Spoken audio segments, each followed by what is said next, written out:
ঘরে রাখা যে 6টি জিনিস। ডিমের ভিতরে বাচ্চা কিভাবে বেঁচে থাকে? Hello, I am. আমি রং চা শরীরের ঘরে রাখা যে 6টি জিনিসে আপনার ক্যান্সার হবে, জেনে নিন। প্লাস্টিকের চপিং বোর্ড, ধোঁয়াযুক্ত মশার কয়েল, প্লাস্টিকের ডিমের ভিতরে বাচ্চা কিভাবে বেঁচে থাকে? ডিমের খোলস দেখতে শক্ত হলেও এতে আছে হাজার হাজার সূক্ষ্ম ছিদ্র। এই ছিদ্র দিয়ে অক্সিজেন ভেতরে ঢোকে আর কার্বন ডাই অক্সাইড বের হয়ে যায়, ঠিক আমাদের শ্বাস প্রশ্বাসের মতো। ডিমের ভেতরের কুসুম হলো বাচ্চার খাবার ভাণ্ডার। Hello, I am cabbage. I patch up the lining to heal your ulcers. Hello, I am papaya.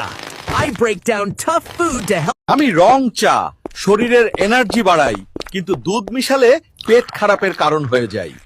আমি রসুন পরিমিত খেলে চর্বি কমাই, কিন্তু বেশি বেশি খেলে